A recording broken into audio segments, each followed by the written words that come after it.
E aí, galera do Tendência, aula de Biologia com a professora Ana Lia para o terceiro ano, amores da minha vida. Por que eu acho? Por que eu sempre falo isso? Porque é verdade, né? Aula de anelídeos, filo dos anelídeos, aula 1. Amores, aqui estamos com as minhas plantinhas hoje nos decorando aqui, porque eu tava dando aula de botânica. Saudade de dar aula de botânica, né, minha filha? Tava com saudades, Olha só aqui, ó, tava mostrando minha palmeirinha, tava mostrando minha samambaiazinha que ficou meio queimada porque eu não tava em casa. Elas tão fofinhas. Enfim, tava com saudade, vai lá assistir minhas aulas de botânica que tá tudo aí na plataforma nas outras turmas. Amores, estamos aqui no filo dos anelídeos. Será que eu me desafio a fazer isso num vídeo só? Já perdi 1 minuto só de introdução e tem que fazer isso agora. Então vamos lá, amores, filo dos anelídeos é o filo das minhoquinhas, coisa mais fofinha, as minhocas. E não são só as minhocas, tem as nereias e as sanguessugas. As nereias são aqueles bichinhos marinhos que são difíceis de ver, mas que assim como as minhocas, elas são cheias de anéis, isso que dá o nome. E também as sanguessugas, que são esses animais também que são ali próximos, né? Tem alguns detalhes, mas que elas são ectoparasitas, tem aquela ventosa sugadora de sangue. Eu contei a minha história trágica em contato com sanguessuga. Mas o que eu quero que tu saibas? Que esses anelídeos, eles têm em comum, todos esses três que eu falei, o corpo metamerizado, tá? No terceirão não vai poder aprender só que é um corpo cheio de anéis, né? É um corpo metamerizado, que significa segmentado. Depois nós veremos que os artrópodes também têm o corpo metamerizado, só que são menos metâmeros, são menos segmentos. Outros detalhes embriológicos, meus amores, são triblásticos, nenhuma novidade, né? Desde lá dos plateumintos a gente tá estudando triblásticos.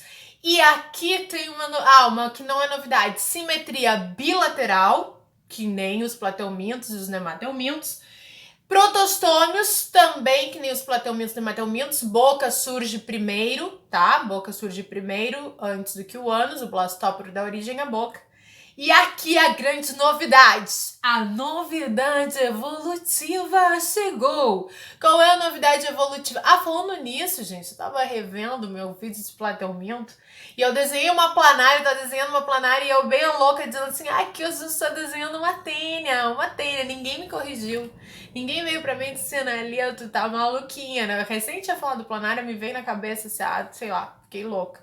Mas enfim, a grande novidade em relação aos outros grupos é o fato deles serem celomados, que eu já falei várias vezes, nas aulas de embriologia vocês já viram, eu vou repetir, meus amores. Celoma significa cavidade verdadeira, é aquela cavidade que quando os tecidos embrionários estão ali, a mesoderme, a endoderme, a mesoderme e a ectoderme, o celoma é aquela cavidade que está somente no interior da mesoderme, tá?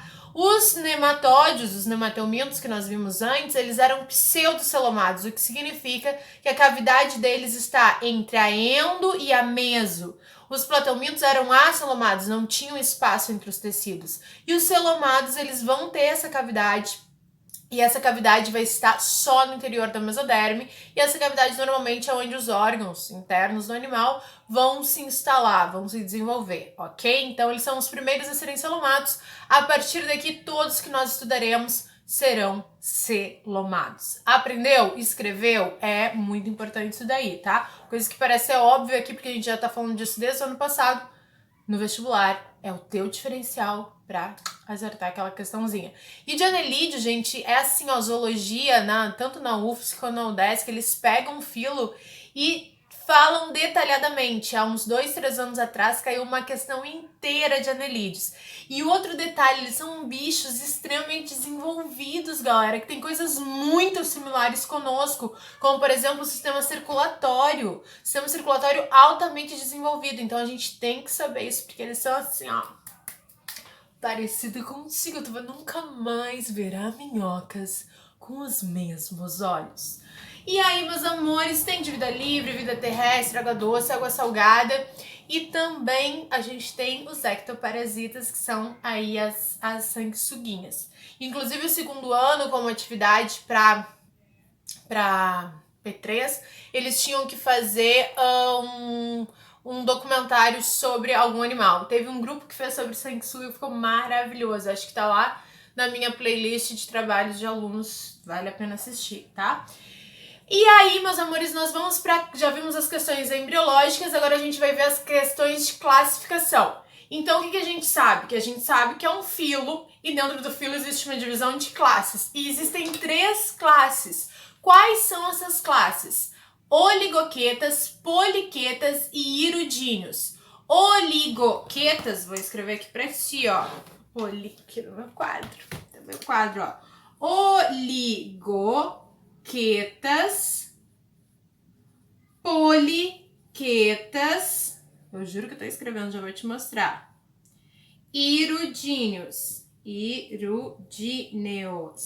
O que significa isso que a gente já viu no ano passado? Quetas significa cerdas em latim. Oligo, tu sabe que em latim oligosacarídeos são poucos açúcares, né? Significa pouco. Poli significa muito. Então, se queta significa cerdas, poliquetas são muitas cerdas e oligoquetas, poucas cerdas. Hirudíneo significa que não tem cerda e é uma relação mais com a função dele de ser ectoparasita e de sugar sangue de animais. Então, gente, o que significa cerda? Cerda não chega a ser uma patinha, tá? Porque para ser considerado pata tem que ser articulada, tem que ter articulação. Tem a pata de uma barata, a pata de uma aranha, tem várias partes. Cerda, sim, é uma estrutura locomotora, mas é simplesmente um membrinho sem articulação. Os poliquetas, eles vão ser animais que, além deles serem todos aneladinhos, todos cheios de segmentos, eles vão ter cerdinhas. Tu vendo o desenho rapidamente, até parece que a gente está desenhando uma lacraia, só que não. Lacraia vai estar lá na frente, tá? E vão ter patas articuladas. Mas eles serão animais segmentados e com sardinhas. E as que são as nereides ou nereides, já mostro uma foto. E as oligoquetas são as minhoquinhas, que eu tô desenhando lindamente, plena. Aí tu vai me dizer assim, Ana Lia, mas minhoca não tem cerda não. Eu nunca vi nada que se pareça com uma pata. É porque tu nunca viu detalhadamente. Ela tem minúsculas. E aí eu sempre conto que quando a gente plantou na floreira ali da escola os feijõezinhos, na turma de vocês a gente não fez isso. A gente plantou nos vasinhos lá embaixo. Mas a gente colocou uma terra que era tratada com minhocas, que uma aluna trouxe, e dava pra ver as minhoquinhas, aí tu segurava assim a terra e via certinhas mínimas. É muito fofo ver, tá? Tem só que cuidado pra não ficar pegando a minhoca, porque a minhoca ela é super sensível à luz. Acho que não vai dar tempo num vídeo só porque eu nem saí do primeiro slide. Mas é muito sensível à luz. E aqui eu tenho um exemplo para te mostrar, ó. Olha aqui, nessa fotinho dá para ver minúsculas cerdinhas aqui nos anéis da minhoquinha. É uma coisa imperceptível, mas que vai servir sim para ela se locomover. Dá um pause aqui que eu já vou te mostrar uma nerei e uma... Fica aí. Falei que já era, já voltava, ó. Aqui tu vai no Google Imagens, coloca Nelides ou nereis ou nereides. Aqui tá uma nereia, ó, toda segmentada, essas múltiplas cerdas. Inclusive, se jogar no YouTube, que a gente não vai ter tempo, é verme devorador. Tem uma nereia que ela fica toda enterrada assim na areia, que só fica com a boca de fora, e aí ela sai e dá um susto nas suas presas e os engole. E aqui a gente tem uma sanguessuga, ó. A sanguessuga não tem nenhuma cerda e ali ela já tá presa no hospedeiro, já sugando, mas também a gente consegue observar esse corpo todinho feito por anéis. E aí a gente tem a famosa minhoquinha também, né, que todo mundo conhece, e a gente já vai entender por que ela vive enterrada aí, qual é a razão disso. Então, meus amores, voltando aqui na nossa apresentação, a gente vai ver o seguinte, que as nossas minhoquinhas, elas são anatomicamente, fisiologicamente bem desenvolvidas. Entre elas, vamos pegar sempre como exemplo as minhocas, né? Elas vão ter o sistema digestório completo, que significa que tem boca e ânus. E aí, a outra coisa que eu já ensinei pra vocês, na verdade, tá? Eu fiz esse desenho pra vocês e perguntei ano passado, qual que é a similaridade entre uma minhoca e uma ave? Aí tu vai dizer, Ana Lia, eu duvido tu desenhar uma ave. E aqui tenho para vocês uma ave desenhada rapidamente. Que lindo, né? É porque ela está submersa, por isso que ela está torta. Não me julguem, tá? E aí a gente tem uma ave e aí a gente tem uma minhoquinha aqui, bem de desenho animado, tá? O que a minhoca e a ave elas vão ter em comum? O sistema digestório, porque vocês vão estudar quando a gente ver as aves, que as aves, pelo fato de não ter dentes para não ser pesado para o voo, elas vão ter duas estruturas importantes no sistema digestório. Elas vão ter, claro, o bico que perfura, que rasga, né, que quebra os alimentos, mas elas vão ter o papo, que é essa parte onde elas deixam de molho, digamos assim, em enzimas, os alimentos. Por exemplo, pensa uma galinha que come um milho duro, esse milho, ela fica de molho assim, desculpa o barulho de obra dos vizinhos, tá? Assim como a gente coloca de molho o feijão para cozinhar mais rápido, ela deixa de molho por um tempo aqui e logo depois vai ter a moela, que é um órgão muscular, tem a função de moer aquilo que ficou amolecido no papo. Então, o que a gente tem nas aves? A presença de papo e moela, assim como nós teremos nos anelídeos. Os anelídeos têm a presença de papo e moela com a mesma função. E eu não vou desenhar numa minhoca o papo e a moela, porque aqui está, ó, a presença do papo e a presença da moela. O papo para deixar de molho os alimentos e a moela para triturar, ok?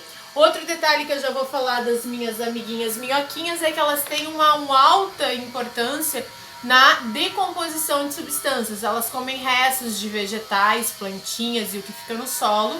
E quando elas eliminam suas fezes, elas transformaram esses restos orgânicos em nutrientes. Então é extremamente importante minhocas presentes num solo para deixar eles nutritivos, mas isso a gente vê um pouquinho mais adiante. Tá? A digestão dela é extracelular, nenhuma novidade, né? A partir das águas vivas todo mundo.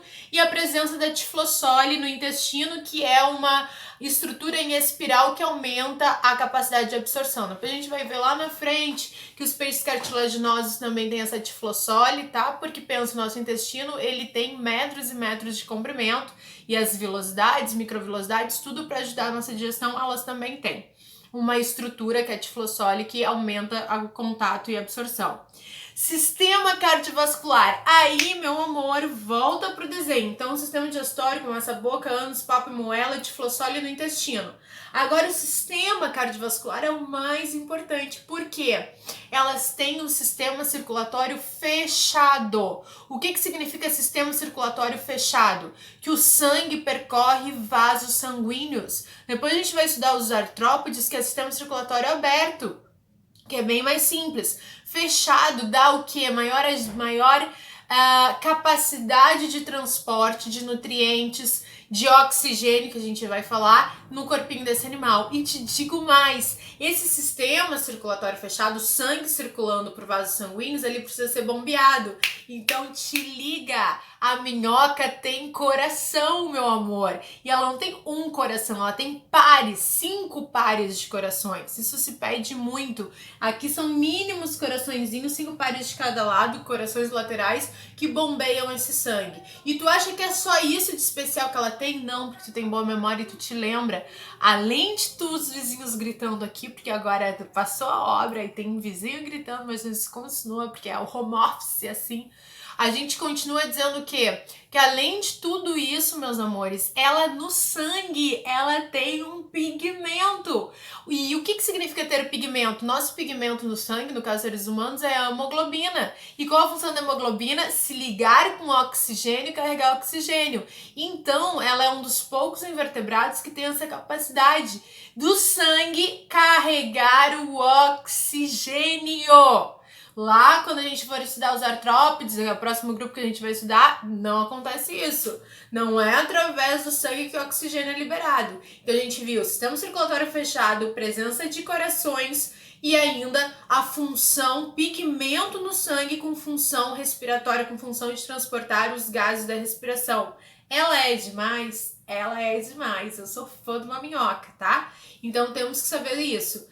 Sistema respiratório ausente, as trocas gasosas ocorrem corporal, tá? Juntamente, tipo, cutânea, na verdade, tipo, por isso que isso justifica por que as minhocas elas vivem enterradas, porque elas precisam se proteger dessa incidência solar, porque se o sol bate na sua pele, queima essas células que fazem as trocas gasosas da respiração cutânea, e quando tu pega uma minhoca na mão, rapidamente, tudo bem, vai, coloca de novo, mas tem que evitar o máximo possível o contato dele com o sol, né? Porque ela fica se debatendo absurdamente, porque ela tá sendo ali sufocada, porque tá queimando as suas células na superfície. Outro detalhe importante, que as pessoas acham que a minhoca é capaz de se regenerar, porque a gente vai lá, pega a minhoca, infelizmente mata a minhoca, corta ela ao meio e ela ainda fica se debatendo. Aquilo ali é um reflexo que ela tá tendo das suas células sendo queimadas e ela tendo um sufocamento, é que ela não morre de imediato. Mas ela vai morrer, ela não vai se regenerar, não dá para transformar uma minhoca em 2, 3, que nem é o caso da planária, ok? O sistema excretor é presente e ela é feita através... aqui, desculpa, o respiratório branquial são das aquáticas, como as nereias, tá? Sistema excretor presente, um par de nefrídeos em cada anel. Nefrídeos é uma estrutura que capta as excreções e esses nefrídeos vão estar espalhados por todo o corpinho da minhoca, capturando os nutrientes, capturando as excreções e lançando fora do corpinho delas. O que a gente tem que saber? Que a amônia é um dos principais compostos excretados, que são os restos celulares transformados em amônia, e essa amônia que enriquece o solo, tá? Nutritivamente ali no momento da decomposição. E para terminar, o sistema nervoso presente, composto de uma cadeia nervosa ventral, um par de gânglios, com um par de gânglios por segmento e tem gânglios cerebroides desenvolvidos. Nós vimos que os nematóides e hematomintos têm na volta da faringe uma concentração de gânglios cerebroides. Os plateumintos têm também na encefalização e elas também vão ter gânglios cerebroides, por mais que não tenha uma cabeça separada, vai ter ali uma concentração. Tá? Ali tá mostrando os nefrídeos que capturam, né, e liberam através de todo o corpinho dela também essa amônia. E aí, meus amores, pra gente deixar tudo num vídeo, vamos lá. Eles têm reprodução, elas são monóicas, o que significa que tem os dois sexos num ser só que é uma fecundação duplamente, né? Uma fecundação cruzada. Então, essa aqui é macho e fêmea, essa aqui é macho e fêmea, as duas se encontram em determinado momento. A parte masculina dessa fecunda a parte feminina dessa e vice-versa, e as duas saem grávidas. Como que saem grávidas? Com uma barriguinha? Não. Elas saem na volta dela com um anel gelatinoso com vários ovos. E à medida que ela vai se movendo, esse anel gelatinoso, ele vai indo para o final do seu corpinho. Aqui, ó, o anel gelatinoso, ó. E ela vai se movendo, cheio de ovos. E esse anel vai ficando para trás, até que ela abandona em algum lugar dos túneis que ela criou, deixando ali os ovinhos para se desenvolver. E aí, amores, para terminar, a importância, eu vou conseguir num vídeo só, quase 20 minutos, vou terminar, só vou matar 20 minutos. A importância dos anelídeos, meus amores. Primeiro, a decomposição, porque eles pegam os restos orgânicos e transformam em nutrientes, e cria-se assim a terra chamada humus, que é cheia de nitrogênio, de fósforo, de potássio, altamente rico para as plantas. E além disso, elas vão cavando túneis, e à medida que elas vão cavando túneis, porque elas precisam se proteger da luz solar, elas vão aerando o solo, facilitando para as raízes. E além disso, para terminar, a gente tem a função dos irudíneos, que são os ectoparasitas, as sanguessugas, e os irudíneos, eles são capazes de sugar o sangue da pessoa, e elas podem transmitir doenças se estiverem na vida livre. Só que eles são usados há muitos séculos já na medicina e até hoje também, porque como ela prende no hospedeiro, ela sempre produz uma substância que é anticoagulante para o sangue se continuar circulando, não coagular ali, né, enquanto ela tá sugando, e anestésica. Então tem pessoas com doenças com problemas circulatórios, trombose e tudo mais, que aplicam em médicos especializados, ambulatórios, as sanguessugas que ficam presas naquela região, sugando sangue e estimulando o sangue ir para aquela área e a circulação ser feita. Terminamos os anelídeos, tempo recorde, até com o desenho do pato e da minhoca. Beijos, meus amores, amo vocês. Tchau!